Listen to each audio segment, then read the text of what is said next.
এদিকে ৬ বছর পর আবারও বিপিএলে খেলার সুযোগ পেয়ে খুশি সন্দীপ লামিছানে। বাংলাদেশের ক্রিকেট অবকাঠামোর প্রশংসা করেছেন নেপালি লেগ স্পিনার। প্রত্যাশা করছেন সিলেটে এসে তাকে সমর্থন যোগাবে নেপালিরাই।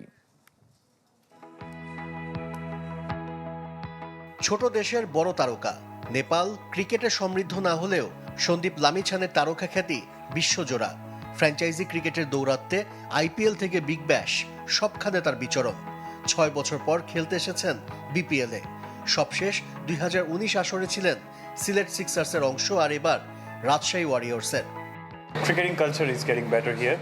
বাংলাদেশের ক্রিকেট কাঠামো বেশ ভালো। ক্রিকেটাররাও প্রায় ৭ বছর পর এসেছে। ভালো একটি টুর্নামেন্টের অপেক্ষায় আছে। Amazing as always. অনেকদিন পর বাংলাদেশে এলেও রাজশাহী সতীর্থরা একেবারে অচেনা নয়। মোহাম্মদ আমের সহ বিদেশি তারকার অনেকের সাথেই খেলেছেন। নাজমুল শান্ত, তানজিদ তামিমদের বিপক্ষে খেলার অভিজ্ঞতা আছে।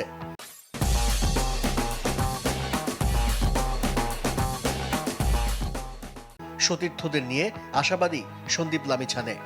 The talent here in this team, Rajshahi Warriors, I guess. আমাদের দলটা বেশ ভারসাম্যপূর্ণ। টপ অর্ডার থেকে বটম দারুণ সব প্রতিভা। নাজমুল শান্ত দলকে নেতৃত্ব দেবে, মুশফিকুর রহিমের অভিজ্ঞতা কাজে দিবে। বিদেশিরাও দারুণ, সবাই মুখিয়ে আছে নিজেদের সেরাটা দিতে।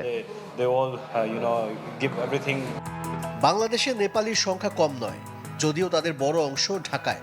লামিছানের জন্য সিলেটে এসে রাজশাহীকে সমর্থন যোগাবে প্রত্যাশা নেপালি লেগ স্পিনারের।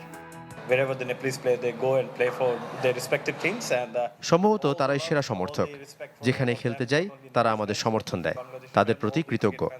অনেক নেপালি ঢাকায় থাকে, তবে সিলেটে কেউ খেলা দেখতে এলে সেটা দারুণ হবে। to ask you to keep supporting our team. And সিলেটের প্রথম অনুশীলন পর্ব সেরেছে রাজশাহী ওয়ারিয়র্স। দেশিদের সাথে যোগ দিয়েছেন সব বিদেশিরাও। আশিক রুদ্র, চ্যানেল 24।